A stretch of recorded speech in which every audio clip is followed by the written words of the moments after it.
സർക്കാരുമായി ബന്ധപ്പെട്ട അറിയിപ്പുകൾക്കും മറ്റു വാർത്തകൾക്കും വേണ്ടി ഈ ചാനൽ സബ്സ്ക്രൈബ് ചെയ്യാനും തൊട്ടടുത്ത ബെല്ലൈക്കൻ എനേബിൾ ചെയ്യാനും മറക്കാതിരിക്കുക. ആധാർ കാർഡ് പൗരത്വത്തിനുള്ള പൂർണ്ണമായ തെളിവല്ലെന്ന് വ്യക്തമാക്കി സുപ്രീം കോടതി. അതുകൊണ്ടാണ് അത് രേഖകളുടെ പട്ടികയിലെ ഒന്നായിരിക്കുമെന്ന് പറഞ്ഞതെന്നും കോടതി പറഞ്ഞു. ആധാർ നിയമം പൗരത്വമോ താമസ സ്ഥലമോ നിർണ്ണയിക്കുന്നില്ല എന്നും കോടതി പറഞ്ഞു. SIRുമായി ബന്ധപ്പെട്ട ഹർജികൾ പരിഗണിക്കവെയായിരുന്നു സുപ്രീം കോടതിയുടെ പരാമർശം. ആനുകൂല്യങ്ങൾ ലഭിക്കുന്നതിനുള്ള ഒരു നിയമനിർമ്മാണമാണ് ആധാർ. അയൽരാജ്യത്ത് നിന്നുള്ളയാളും തൊഴിലാളിയായി ജോലി ചെയ്യുന്നതുമായി ഒരാൾ എന്ന് കരുതുക. റേഷൻ ലഭിക്കുന്നതിനായി അയാൾക്ക് ആധാർ ലഭിച്ചു എന്നതുകൊണ്ട് അയാളെയും വോട്ടറാക്കണോ?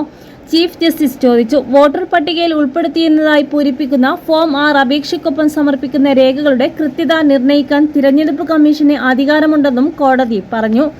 തമിഴ്നാട്, കേരളം, പശ്ചിമ ബംഗാൾ എന്നിവിടങ്ങളിൽ നിന്നുള്ള SIRനെതിരെയുള്ള ഹർജികൾ പരിഗണിക്കുന്നതിനുള്ള സമയക്രമവും സുപ്രീം കോടതി അറിയിച്ചിരിക്കുകയാണ്. ഡിസംബർ 1 മറുപടി നൽകാൻ തെരഞ്ഞെടുപ്പ് കമ്മീഷനോട് ബെഞ്ച് ആവശ്യപ്പെട്ടു. തുടർന്ന് ഹർജിക്കാർക്ക് മറുപടി സമർപ്പിക്കാം. ഹർജിക്കാർക്ക് വേണ്ടി ഹാജരായ മുതിർന്ന അഭിഭാഷകൻ കപിൽ സിബൽ നേരത്തെ SIRലെ ചില ആശങ്കകൾ ഉയർത്തുന്നതായി ആരോപണം ഉന്നയിച്ചു. സാധാരണ വോട്ടർമാരിൽ പലരും നിരക്ഷരരാണ്. അവരുടെ മേൽ SIR ഭരണഘടനാ വിരുദ്ധമായ ഭാരം ചുമത്തുന്നുവെന്ന് അദ്ദേഹം പറഞ്ഞു.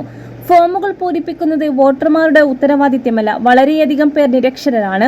അവർക്ക് എഴുതാനും വായിക്കാനും അറിയില്ല. അവർക്ക് ഫോമുകൾ പൂരിപ്പിക്കാനും കഴിയുന്നില്ലെങ്കിൽ അവരെ പുറത്താക്കും. നടപടിക്രമമായ ന്യായീകരണങ്ങളേക്കാൾ ഭരണഘടനാപരമായ സംരക്ഷണങ്ങൾ ശ്രദ്ധ കേന്ദ്രീകരിക്കണമെന്നും അദ്ദേഹം കോടതിയെ അറിയിച്ചു.